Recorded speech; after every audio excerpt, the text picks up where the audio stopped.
Good morning, students. Today we are going to tell you about the beautiful lesson that is the human eye and colorful world for the class 10. This lesson is very important on the point of view your class 10th examination as well as all competitive examination too. Okay, students. So without wasting time, I am going to explain every terms here.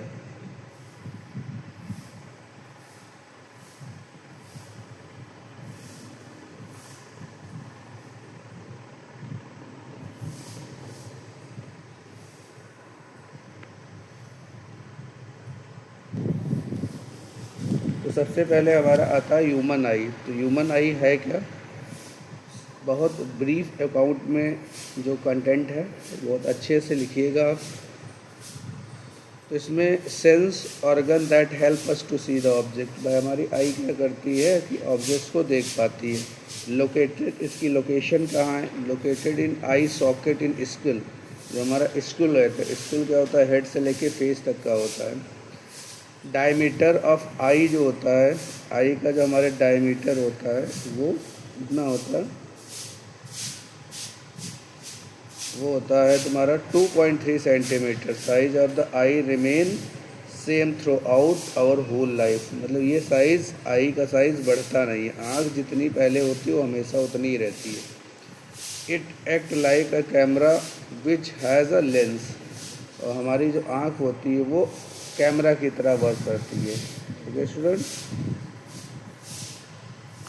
जैसे कि आप देख पा रहे होंगे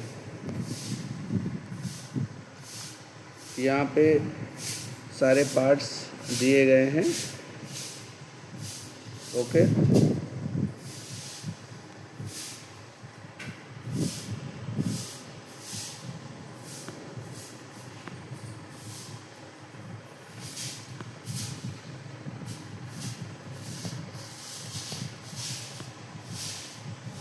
तो हम लोग पार्ट ऑफ ह्यूमन आई पढ़ते हैं।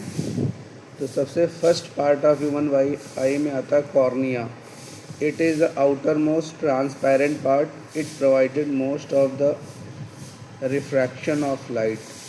जो कॉर्निया होता है हमारे आई का फ्रंट पार्ट होता है और हल्का सा बल्ज आउटसाइड होता है। क्या होता है? Bulge, BULG, bulge outside.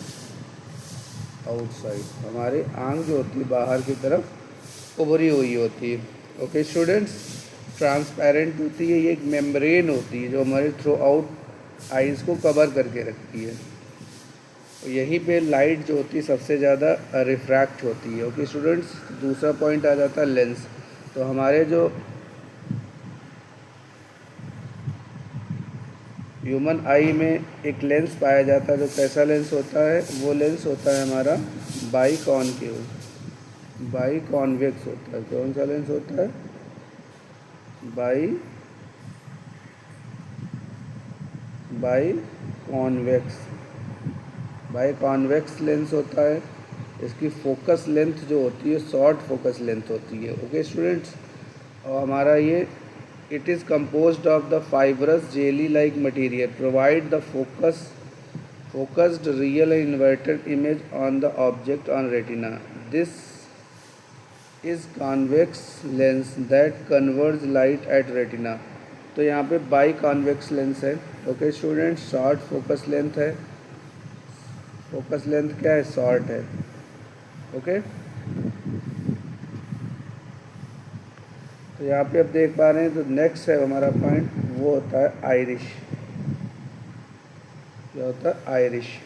Irish जो है वो कॉर्निया के जस्ट पीछे होता है। It is the dark muscular diaphragm that control the size of pupils. और आयरिस के पीछे जो एक साइज होता है जिसको बोलते हैं प्यूपिल्स। ठीक है, प्यूपिल्स क्या होता है? It is the window of the eye. It is the central aperture in iris. Iris के जो बीच में एक होल्स होता है। It regulate and control the amount of light entering in the eyes. Okay students, तो ऐसे कह सकते हो प्यूपिल एक शटर होता है जो आइज़ के अंदर जो जाने वाली लाइट को कंट्रोल करता है। कौन? आइरिश। आइरिश के अंदर कंट्रक्टाइल्स मसल्स होती हैं जो कि रिलैक्स और कंप्रेस होती हैं। जब सपोज़ करो हम जो डिम लाइट में होंगे तो आइरिस का साइज़ बढ़ जाएगा, जिससे कि प्यूपल्स आइरिस की जो मसल्स होती हैं वो कॉन्ट्रैक्ट हो जाएंगी, जिससे कि प्यूपल्स का साइज़ बढ़ जाएगा और more amount of light inter करेगी। ओके स्टूडेंट्स,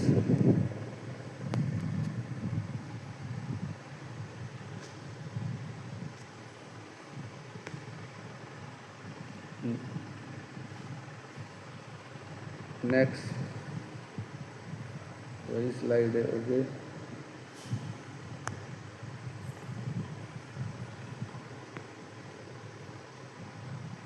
ठीक। नेक्स्ट हमारा है सिलरी मसल्स। सिलरी मसल्स क्या होती हैं? They hold the lens in the proper and help in modifying the curvature of lens. तो ये हमारा सपोज करो लेंस है, यहाँ पे सेलरी मसल्स होती हैं, ये सेलरी मसल्स है, कौन से मसल? सीलरी, सीलियरी, यहाँ पे भी सीलरी मसल्स है, सीलियरी मसल्स है, ये हमारा क्या है? लेंस है। ओके स्टूडेंट, तो ये सिलरी मसल्स क्या करती हैं? लेंस के साइज़ में बदलाव लाती हैं, जिससे कि उसकी फोकस लेंथ में भी बदलाव आता है। जब सेलरी मसल्स रिलैक्स में होती हैं तो इसकी फोकस लेंथ बढ़ जाती है, इसका मतलब ये लेंस पतला हो जाता है। जब सेलरी मसल्स कॉन्ट्रैक्ट होती हैं, सिकुड़ती हैं या कंप्रेस करती हैं हमारे लेंस को, तो लेंस मोटा हो जाता है, जिससे कि इसकी फोकस लेंथ घट जाती है, जिससे हम दूर और पास की वस्तुओं को एडजस्ट कर पाते हैं। नेक्स्ट है retina. It is the delicated membrane having the enormous number of light sensitive cells. फिर हमारा रेटिना है, जहाँ पे इमेज बनती है, वहाँ पे बहुत ही enormous sensitive photos receptive sales होते हैं। और रेटिना में दो टाइप की सेल्स होती हैं। रेटिना में दो टाइप की सेल्स होती हैं।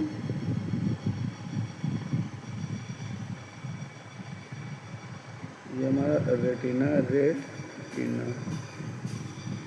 एक सेल होती है कोन सेल और दूसरी होती है रॉड सेल। तो रॉड और कोन सेल्स होती हैं, ये कलर के लिए रिस्पॉन्ड करती हैं, हमारा कलर, और ये लाइट के लिए लाइट रिस्पॉन्स करती हैं। ओके, तो जैसे लाइट की इंटेंसिटी को रीड करेंगे और लाइट की डिफ्यूज़न को भी रीड करेंगे और यहाँ पे कलर को भी रीड करेंगी। तो नेक्स्ट होता है optic nerves. It transmit visual information from retina to brain. ये ऑप्टिक नर्व्स जो होती है फाइब्रस टिश्यूज़ होती हैं, बहुत फाइन कह सकते हो, जो कि आइस से ब्रेन को कनेक्ट करती हैं, वो सिग्नल्स भेजती हैं ब्रेन को। ठीक है। Blind spot, a point eight which the optic nerves leave the ice. Next हमारे आँख के अंदर फ्लूइड पाए जाते हैं, जैसे कि पहला है aqueous humour. Aqueous humour fluid होता है between the cornea and eye lens. There is a space filled with a transparent liquid is called the aqueous humour which help the reflected light to be focused on retina. It also provide nutrition to the lens. भाई जैसे light को, जो light refract नहीं हुई है उसको हमारा aqueous humour refract कराता है और लेंस को न्यूट्रिशन प्रोवाइड करवाता है।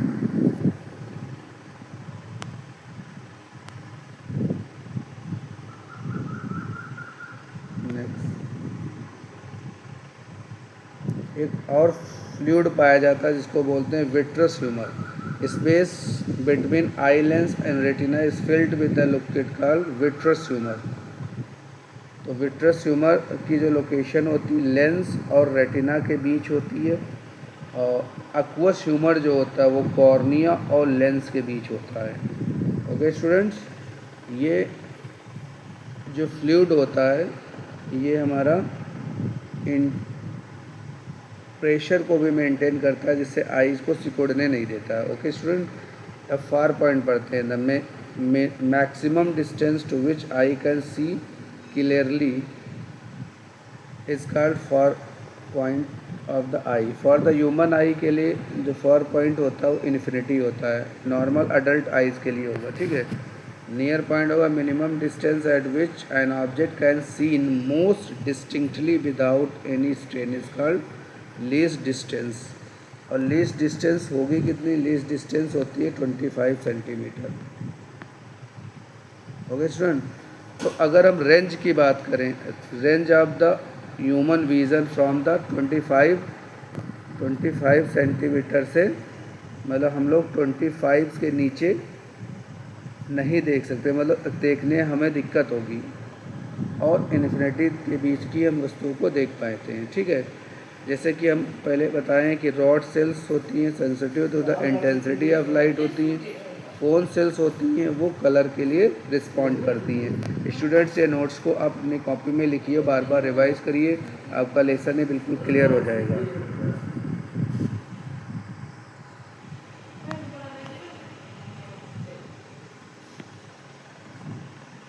ओके, अब बहुत ही इम्पोर्टेंट आता है power of accommodation. Power of accommodation का मतलब ये है, जैसे हमारा हम अगर दूर की वस्तुएं देखते हैं, दूर की वस्तुएं देखते हैं तो हमारा लेंस जो होता है वो थिन होता है, मतलब पतला होता है, जैसे आप लिखा हुआ होगा, ठीक है। तो सेलरी मसल्स जो हमारी फोकस लेंथ होती बढ़ जाती है। जब हम वस्तुओं को पास में देखते हैं तो हमारे लेंस के साइज़ में बदलाव आता है, लेंस मोटा हो जाता है, जिससे कि इसकी फोकस लेंथ घट जाती है और हम क्लियर इमेज को रेटिना पे फोकस कर पाते हैं। जैसे लिखा, it is the ability of eye lens to adjust its focus length. किसी ऑब्जेक्ट को क्लियर देखने के लिए और उसे फोकस करने के लिए फोकल लेंथ चेंज करनी होती है। अगर ऑब्जेक्ट पास में है तो फोकस लेंथ कम होनी चाहिए, अगर दूर है तो फोकल लेंथ बढ़नी चाहिए। ये सब करने के लिए सैलरी मसल्स हेल्प करती है। जैसे बताएं, सैलरी मसल रिलैक्स होगी और सैलरी मसल कॉन्ट्रैक्ट होगी।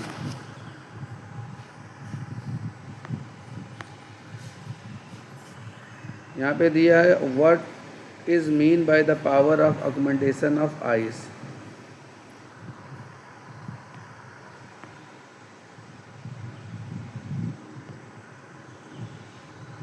यहाँ पे देखिए case number 2, see the far object. अगर हम ऑब्जेक्ट को दूर से मतलब फॉर ऑब्जेक्ट को देख रहे हैं, मतलब इन्फिनिटी पे ऑब्जेक्ट है, तो सैलरी मसल्स का क्या एक्शन रहेगा? Relax eye lens, eye lens बिल्कुल रिलैक्स रहेगा। थिन फोकल लेंथ, आई relax eye lens thin. Salary muscle relax रहेंगी, आई लेंस थिन हो जाएगा। थिन का मतलब पतला हो जाएगा। सैलरी मसल्स रिलैक्स रहेंगी, लेंस पतला हो जाएगा, फोकल लेंथ इंक्रीज हो जाएगी। Okay students. दूसरा, अगर हम पास की वस्तुएं देख रहे हैं तो सैलरी मसल्स कॉन्ट्रैक्ट हो जाएगी, मतलब सिकुड़ेगी। आई लेंस थिक हो जाएगा, मोटा हो जाएगा, फोकस लेंथ घट जाएगी। बहुत ही अच्छा की पॉइंट लिखा हुआ है, इसको बार बार रिवाइज करिए।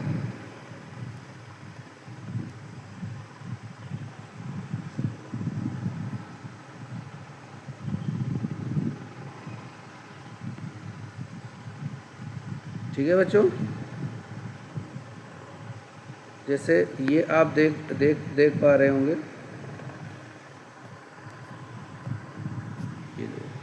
तो यहाँ पे हमारा फॉर ऑब्जेक्ट है। फॉर ऑब्जेक्ट्स को हम देखते हैं तो सैलरी मसल्स का एक्शन क्या होता है? ये रिलैक्स हो जाता है और थिन हमारा क्या हो जाता है? लेंस हमारा थिन हो जाता है, पतला हो जाता है, जिससे फोकस लेंथ तुम्हारी जो है वो बढ़ जाती है। ओके स्टूडेंट, यहाँ पे हम नियर ऑब्जेक्ट देख रहे हैं तो लेंस हमारा थिक हो गया, वहाँ पे थिन पतला हो गया था लेंस, यहाँ पे लेंस मोटा हो जाएगा। क्या हो जाएगा? मोटा हो जाएगा। मोटा होने से ये हो जाएगा कि सैलरी मसल्स को क्या कराना पड़ेगा? इसको कॉन्ट्रैक्ट सैलरी मसल्स होंगी, जिससे फोकस लेंथ जो हमारी जो होगी वो घट जाएगी, जिससे कि लेंस इमेज को रेटिना पे प्रॉपर तरीके से फोकस कर पाएगा।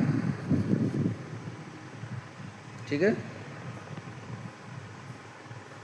अब हम लोग कुछ डिफेक्ट पढ़ते हैं, जैसे जैसे जब हमारी विजुअलिटी में कमी आती है या हम वस्तुओं को क्लियर नहीं देख पाते हैं, तो उस पोजीशन को कहते हैं कि आइज़ में डिफेक्ट प्रोड्यूस हो गया। ओके स्टूडेंट, तो पहला डिफेक्ट हमारा है मायोपिया, जिसको कहते हैं नियर साइटेडनेस, मतलब निकट दृष्टि दोष, दूर का नज़र कमज़ोर होना। इस दूर को हिंदी में कहते हैं दूर की नज़र कमज़ोर होना। इसका मतलब स्टूडेंट सब पास की वस्तुओं को क्लियर और डिस्टिंक्टली विजुअल कर पाएंगे और दूर की वस्तुओं को देखने में हमें दिक्कत होगी।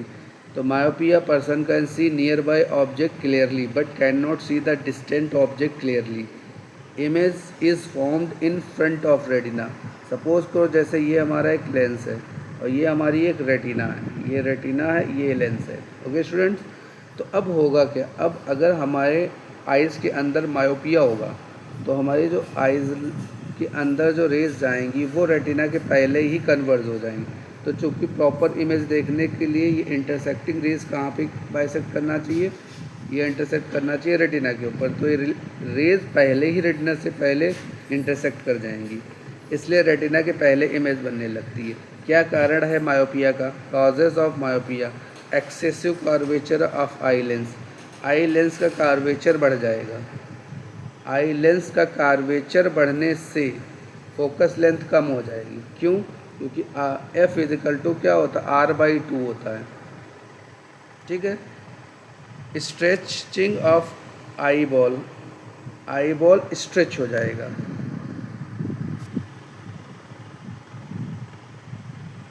ठीक है।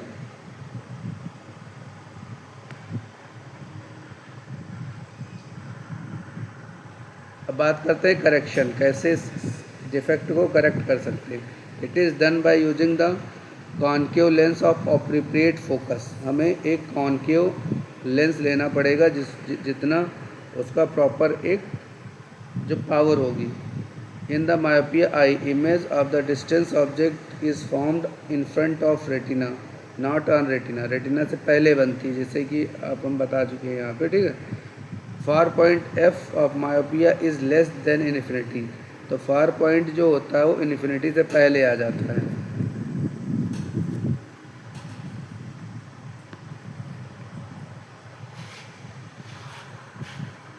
अब हमने क्या किया कि इसमें कॉनकेव लेंस हमने लगा दिया जिसको मायोपिया डिफेक्ट है।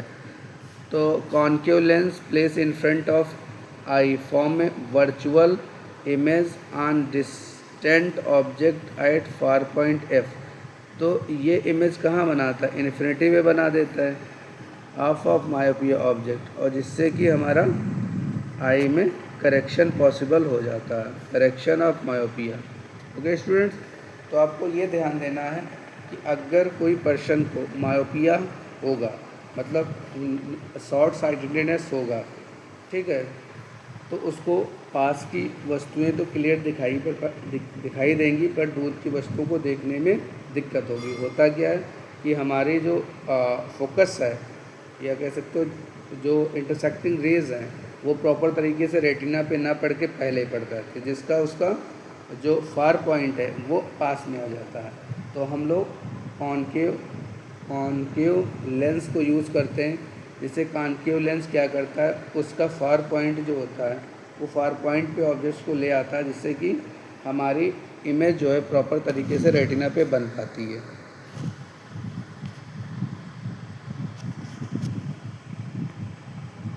हम नेक्स्ट एक डिफेक्ट पढ़ते हैं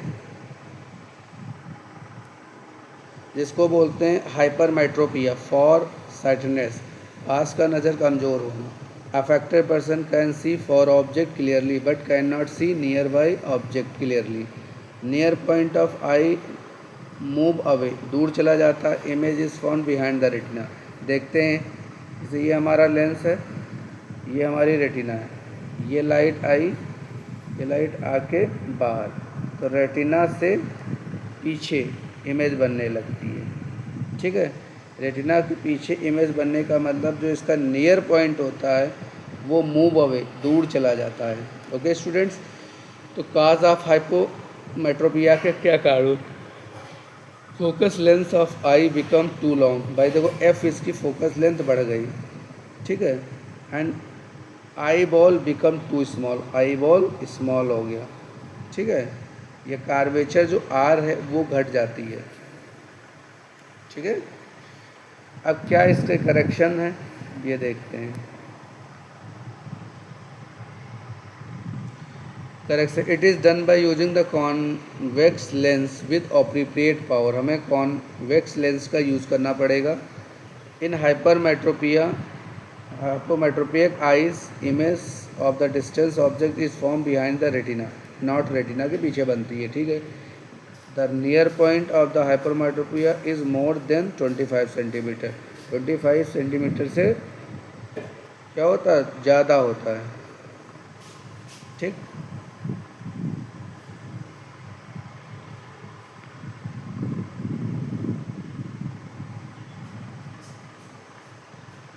तो होगा क्या, होगा ये कि हम लोग correction of myopia, the convex lens placed in the front of I from a real image of near object in retina is form.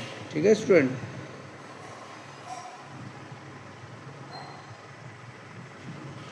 अब नेक्स्ट एक डिफेक्ट होता है जिसको बोलते हैं प्रेस बायोपिया, ओल्ड एज हाइपरमेट्रोपिया होता है। ये जब एज बढ़ती है जैसे जैसे व्यक्ति को, तो ये डिफेक्ट देखने को मिलता है।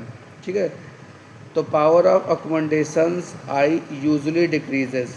जो पावर ऑफ अकोमोडेशन होता है इसका मतलब क्या, सैलरी मसल्स आपकी वीक कर पड़ गई, क्योंकि सैलरी मसल्स एक्शन नहीं कर पा रही है, लेंस को मोटा पतला नहीं कर पा रही है। ठीक है स्टूडेंट्स, तो power of accommodation of eye lens usual decreases with aging. It is known as the old hypermetropia.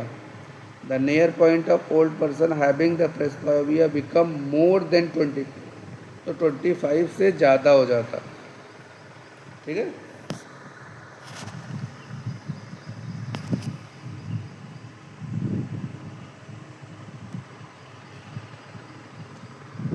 अब हम पढ़ते हैं क्या कारण है मायोपिया के। तो जैसे हम बताएं कि वीकनिंग ऑफ सेलरी मसल्स कमज़ोर हो जाती है, decreasing flexibility of eye lens की फ्लेक्सिबिलिटी घट जाती है। मतलब कह सकते हो कि आई लेंस का मोटा और पतला होने में दिक्कत होने लगती है। करेक्शन क्या, it is done by using the convex lens of appropriate power. Sometime a person may suffer from both myopia and hypermetropia. Such person are required bifocal lens, bifocal lens use करते हैं इसमें। ठीक है,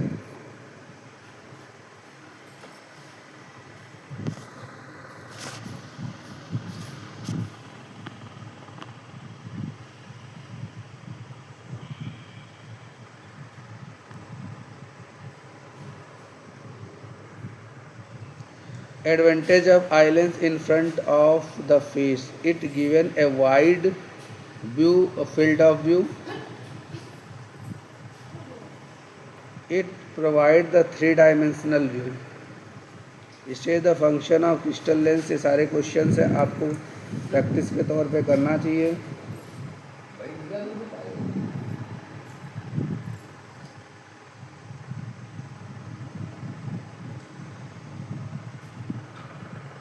अब बच्चों हम बात करने वाले हैं prism. It is the pyramidal piece of glass with the 2 triangular bases and 3 rectangular faces.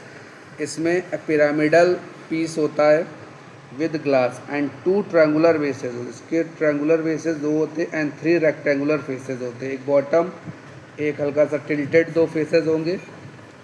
ठीक है, नेक्स्ट हमारा है topic dispersion of white light by a glass prism. जैसा कि आपको पता है, बहुत पहले से करते आते हैं, जब वाइट लाइट जो होते प्रिज्म से पास करते हैं तो प्रिज्म जो करता है वो लाइट को 7 कंपोनेंट्स में ब्रेक कर देता है, जिसको हम लोग विवगोर कहते हैं।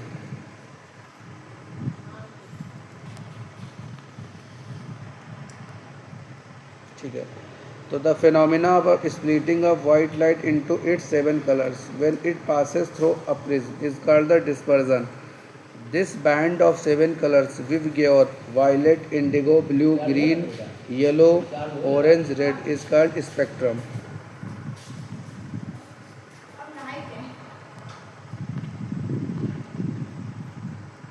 तो अब हम देखते हैं कि वाई डिस्पर्जन अकर्स। डिस्पर्जन क्यों होता, मतलब जब वाइट लाइट प्रिज्म के अंदर पास होती है ये तो 7 कंपोनेंट में क्यों टूटती है, ये देखते हैं। तो light rays of a different colour travel with the same speed in the vacuum and air but in any other medium. मतलब हमारी जो लाइट होती है वो या तो वैक्यूम हो या एयर हो, उसमें जितने भी कलर्स की वेवलेंथ होती है उनकी सबकी स्पीड सेम होती है।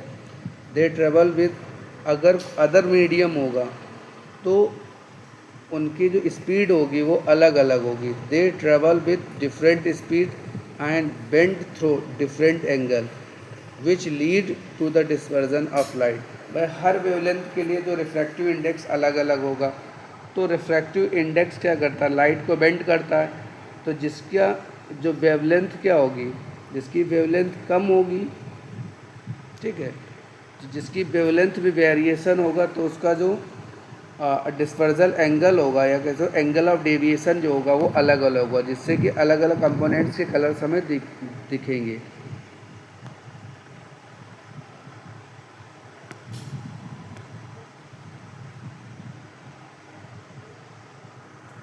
अब हम करते हैं recombination of white light.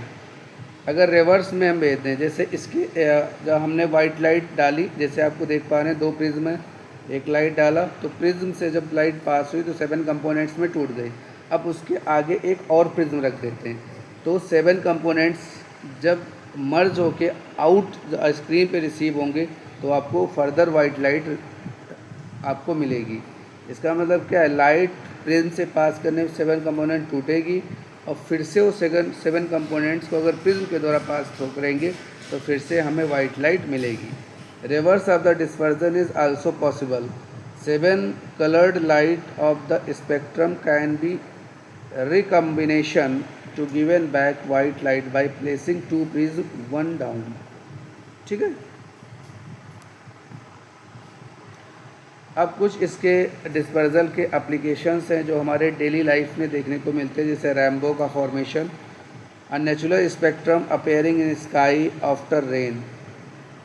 Some water droplet remain in the air after rain. These droplet act as a small prism.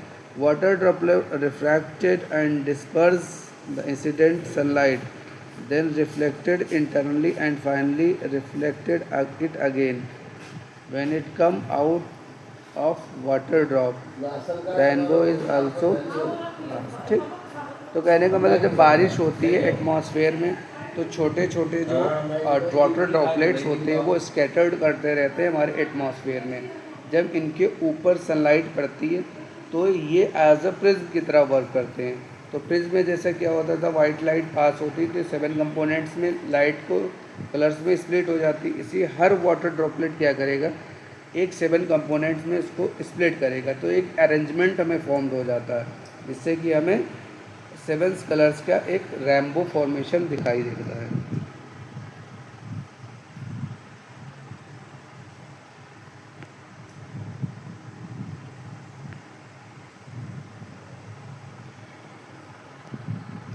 जैसे आप चित्र में देख पा रहे हैं इंसिडेंट लाइट है, यहाँ पे rays light at the different angle पे ट्रेवल करती है, partially reflected water droplet in large. ठीक है, ये वाटर ड्रॉपलेट से ही तो यहाँ पे 7 कंपोनेंट, मतलब ये प्रिज्म की तरह वर्क करने लगा।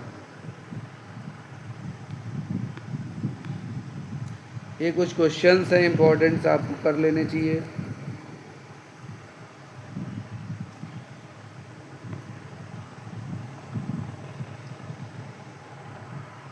अब नेक्स्ट हमारा टॉपिक है spherical atmospheric refraction. The refraction by the different layer of the atmosphere is called atmospheric refraction. क्योंकि हमारा जो एटमॉस्फेयर होता है वो डिफरेंट लेयर का बना होता है और हर डिफरेंट लेयर की जो रिफ्रैक्टिव इंडेक्स अलग अलग होती है, तो लाइट जो हमारा हर लेयर से पास करेगा तो हल्का सा अपने पास से डेविएट हो जाएगा। इस फिनोमिना को कहते हैं एटमॉस्फेरिक रिफ्रैक्शन। ठीक है, तो इफ़ेक्ट क्या होता है, एटमॉस्फेरिक रिफ्रैक्शन के बहुत ही एडवांटेज देखने को हमें मिलते हैं इसमें। फर्स्ट हमने देखा होगा कि एडवांस्ड सनराइज, सूर्य जब निकलता है तो सूर्य लाल दिखाई पड़ता है, और जब छुपता है तब भी लाल दिखाई पड़ता है। ये क्यों होता है? क्योंकि ये एटमॉस्फेरिक रिफ्लेक्शन के कारण होता है। The sun appear about 2 minutes earlier than actual sunrise and sun remain visible for about 2 minutes after actual sunset. ठीक है, 2 मिनट पहले दिखाई देता है एक्चुअल में, और 2 मिनट बाद तक दिखाई देता है जब सूर्य अस्त होता है। When the sun is below horizon the rays have to pass from the rarer to denser medium, so the rays went toward the normal. As a result sun appear higher than its actual position. ठीक है, तो atmospheric refraction से ही हमें जो है सूर्य 2 minute पहले और सूर्य 2 minute बाद तक दिखाई देता है।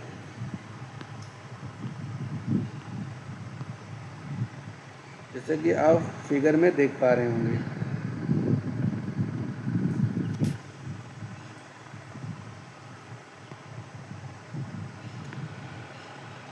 दूसरा एप्लीकेशन है हमारा sun star seen higher than they actual appear. हमें स्टार्स बहुत दूर दिखाई देते हैं जितने कि वो होते नहीं हैं। The refractive index of earth atmosphere is gradually increases from top to bottom. वो बढ़ता रहता है, जैसे हम बताएं कि डिफरेंट लेयर होती हैं, हर लेयर का रिफ्रैक्टिव इंडेक्स अलग अलग होता है। So the light coming star near to the horizon has to travel फ्रॉम rarer to denser medium and it went toward the normal due to which star appear higher। इसलिए हमें higher दूर दिखाई देते हैं। twinkling of star is also the phenomena of refraction of atmosphere।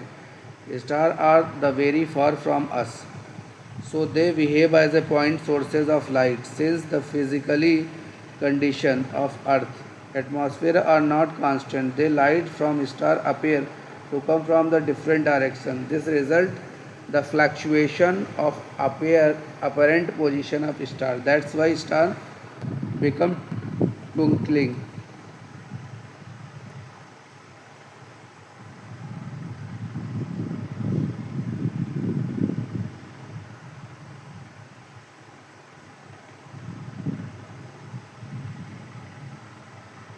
अब हमारा next topic आता है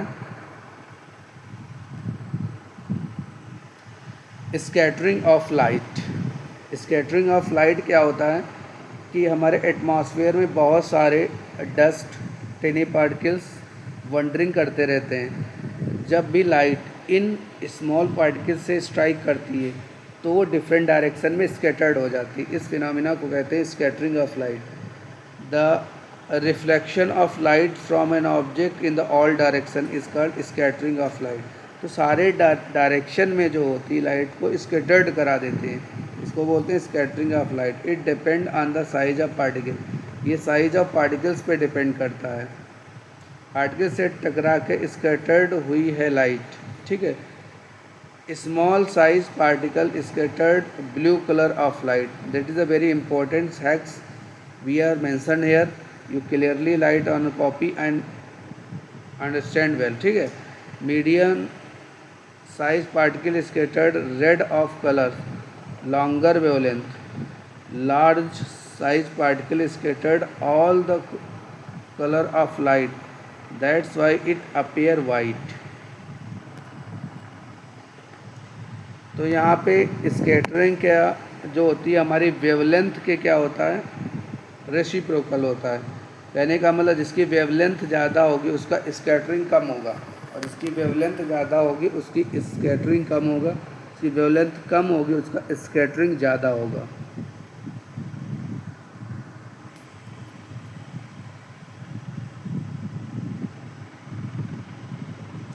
कुछ इफ़ेक्ट हैं इसमें, देख लेते हैं। Effect of scattering of light, जैसे टिंडल इफ़ेक्ट है, क्लास 9th में हम पढ़ चुके हैं।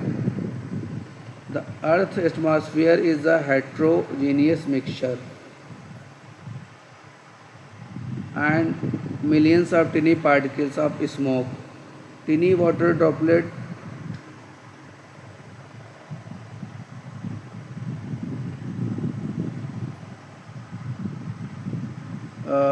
tiny water droplet scattered, which become visible due to the scattering of light. दूसरा sky, colour of sky is blue, तो हमारे स्काई का कलर ब्लू दिखाई देता है, ये भी एक स्कैटरिंग ऑफ लाइट का फिनोमिना है.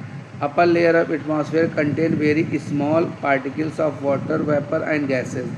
These particles are more effective in scattering of light of the shorter wavelength, merely blue color, so sky appear blue.